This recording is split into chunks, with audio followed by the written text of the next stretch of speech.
Assalamualaikum warahmatullahi wabarakatuh. Kembali lagi dengan saya Rama di ruang sunyi yang akan menemani malam kesendirianmu. Untuk kisah yang saya bawakan kali ini berjudul Teror Pocong Saat Jaga Pos Ronda. Sebelum masuk ke ceritanya, tarik selimutmu, matikan lampu kamarmu. Mari kita simak ceritanya. Bagian keempat. Kang Benny memandang ke arah teman-temannya sambil berucap, marilah kita bersama-sama mendoakan arwah Ridwan agar mendapatkan ketenangan di sana. Mereka pun berkumpul dalam doa memohon agar Ridwan dapat beristirahat dengan tenang di alam sana. Beberapa saat kemudian, suasana di sekitar pos ronda menjadi hening. Hanya terdengar suara gemuruh angin malam yang mendesir di antara perpohonan. Tiba-tiba sebuah mobil sedan tua datang mendekati mereka dengan perlahan. Pak Suradi keluar dari mobil diikuti oleh dua orang pengawalnya yang tegap dan besar.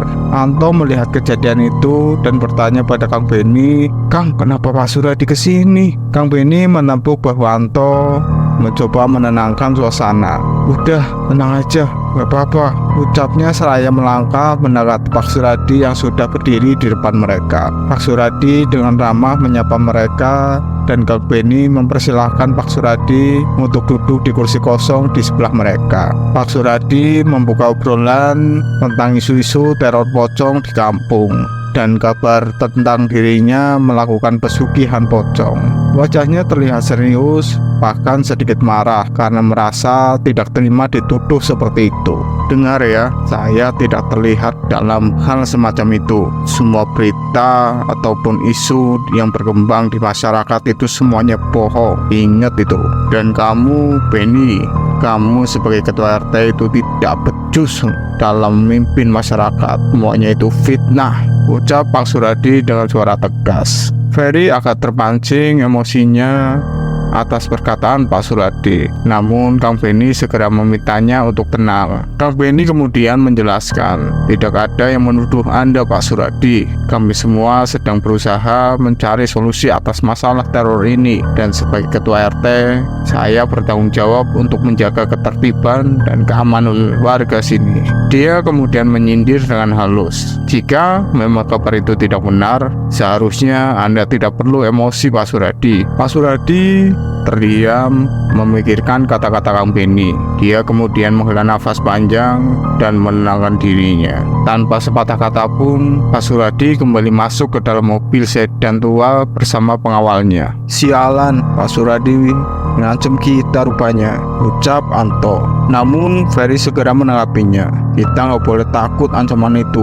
Yang penting sekarang kita harus tetap fokus gimana solusi yang terbaik atas teror ini." "Betul, kita harus tetap tenang, fokus mencari solusi yang terbaik," lanjut Kang Benny. Kemudian Barka memutuskan untuk menceritakan sesuatu yang mungkin memiliki relevansi atas keterlibatan Pak Suradi. "Aku baru ingat kalau Ridwan dulu pernah bekerja di gudang milik Pak Suradi. Dia di sana sebagai tukang bersih-bersih, walaupun tidak lama bekerja di sana." Anto pun kembali mengingat, "Oh iya, benar. Dulu juga Mbak Ratmi pernah kerja di sana. Dia bantu-bantu di rumah Pak Suradi." Ferry memperhatikan pola yang mulai terbentuk. Apakah semua ini ada kaitannya? Suatu siang di sawah, Anto sedang istirahat setelah berkebun. Ia tertidur di gubuknya. Dalam tidurnya, dia bermimpi sedang memancing di sungai dengan Ridwan. Mereka tertawa dan bercanda seperti biasa. Namun, tiba-tiba Ridwan terpeleset dan jatuh ke sungai. Seolah tenggelam ditarik tangan tak terlihat ke dalam air. Anto berusaha untuk menolongnya, tetapi tubuhnya tidak bisa bergerak sedikit pun. Ridwan terus tenggelam dan tidak terlihat. Anto hanya menangis dan berteriak. Di ujung sungai, dia melihat Pak Suradi yang sedang berdiri menatap dengan senyum yang mengerikan. Anto merasa kebingungan dan ketakutan. Lalu Anto terbangun dari tidurnya. Dia terengah-engah, keringat membasahi wajahnya. Anto terbangun dari mimpi buruknya. Ternyata Kang Benny sudah ada di sisinya. "Anto, kamu kenapa? Baik-baik saja kan? Tadi aku lihat kamu mengigau keras di..." Makanya kalau siang jangan tidur, tanya Kang Benny dengan nada yang khawatir. Anto mencoba menenangkan diri. Saya tidak tahu Kang Benny, tadi saya mimpi buruk sekali. Kang Benny menepuk bahu Anto, mencoba menenangkan temannya. Ya, yang tenang dulu. Coba ceritakan, kamu mimpi apa tadi, Anto? Anto mengangguk, lalu menceritakan secara detail tentang mimpinya yang mencekam, tentang Ridwan yang terpeleset ke sungai dan adanya Pak Suradi di ujung sungai. Barangkali Ridwan mencoba mengungkapkan sesuatu tentang kematiannya dan teror pocong di kampung ini, Anto, ucap Kang Benny. Kang Benny mengajak Anto untuk pergi ke warung kopi agar lebih tenang dan santai. Mereka segera berangkat ke warung kopi. Saat mereka duduk dan ngobrol, tiba-tiba istri Ridwan datang dan terlihat ingin berbicara sesuatu kepada mereka. Kang Benny dengan ramah mempersilahkan istri Ridwan untuk duduk dan menawarkan minum padanya. Setelah beberapa saat, istri Ridwan mulai menceritakan pengalamannya beberapa bulan lalu ketika suaminya masih hidup. Kang Benny, Kang Anto, beberapa bulan lalu Kang Ridwan pernah bercerita kepadaku bahwa dia didatangi oleh pengawal Pak Suradi.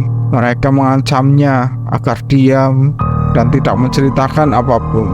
Namun aku tidak tahu apa yang dimaksudnya. Bahkan Kang Ridwan tidak menceritakan tentang apa yang terjadi, ucap istri Ridwan dengan suara yang gemetar. Dia melanjutkan ceritanya. Dan pada suatu malam pernah juga rumah kami dilempari batu. Ketika kita memeriksanya, ada secari kertas yang bertuliskan "kamu mati". Entah apa yang dimaksud dengan ancaman itu, kami tidak tahu, dan siapa yang melempar batu itu. Air mata istri Ridwan semakin deras dan dia mengungkapkan rasa ketakutannya. Dani menceritakan ini sekarang karena saya takut, Kang, ujarnya sambil berusaha menenangkan diri. Kang Benny dan Anto berusaha menenangkan istri Ridwan, memberi dukungan dan menguatkan bahwa mereka akan mencari jalan keluar dari situasi yang sulit ini.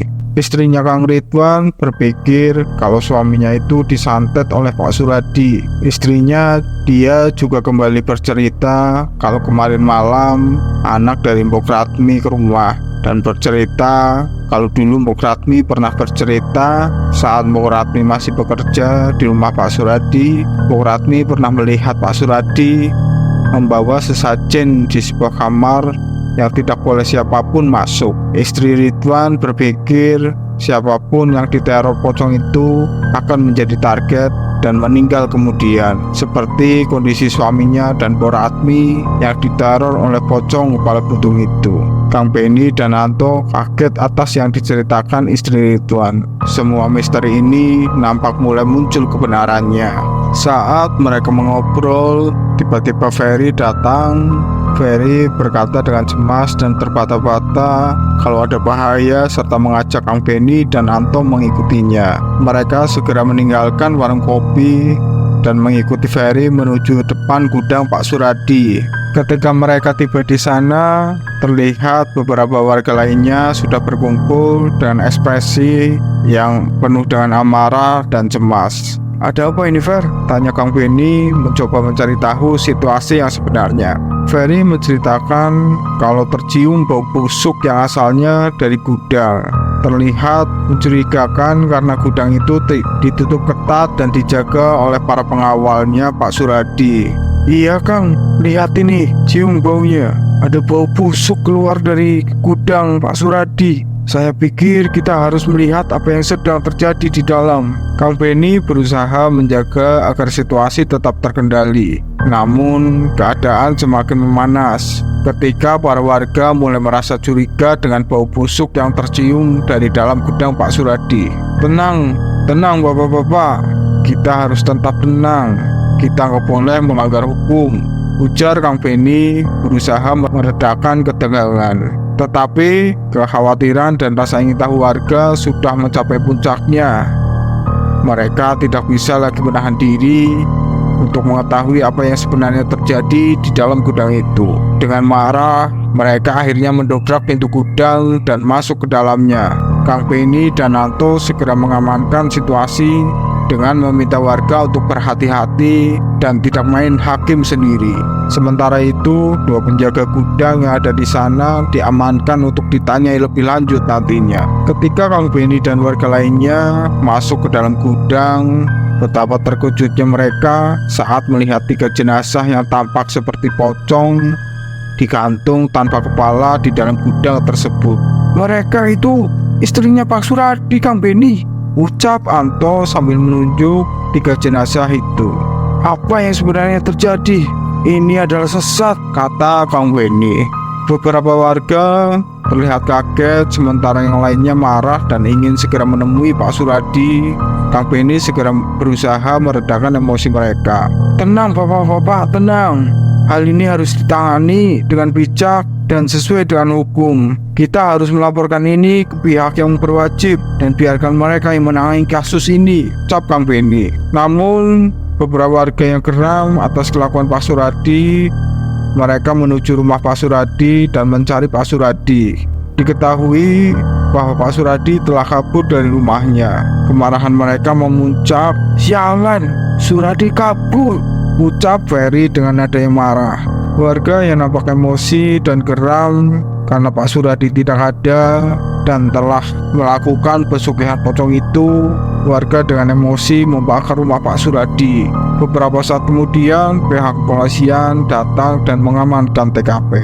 Kedatangan pihak kepolisian meredakan sedikit ketegangan di antara warga. "Bapak-bapak, mari kita biarkan pihak berwenang menangani kasus ini. Semuanya tenang, kata Kang Benny menenangkan semua warganya.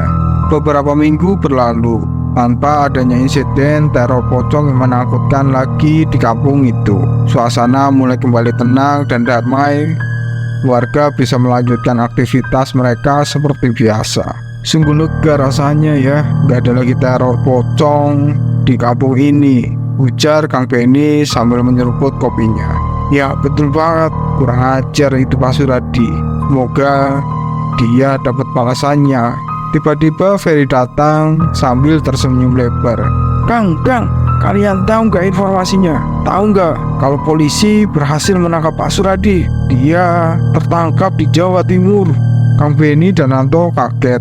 "Wah bener, wah mampus dia," ucap Anto dengan nada puas. "Ya semua itu pasti akan ada balasannya. Sepandai-pandainya tupai melompat pasti akan terjatuh juga," ucap Kang Benny. Demikian kisah kali ini. Semoga bisa kita ambil hikmahnya bahwa sesuatu yang tidak baik, entah itu kita bersekutu dengan jin ataupun setan, semua akan ada balasannya. Bagi kalian yang belum subscribe channel ini, klik tombol subscribe dan jangan lupa untuk like, komen, dan share jika kalian suka cerita ini. Nantikan cerita horor lainnya di Ruang Sunyi.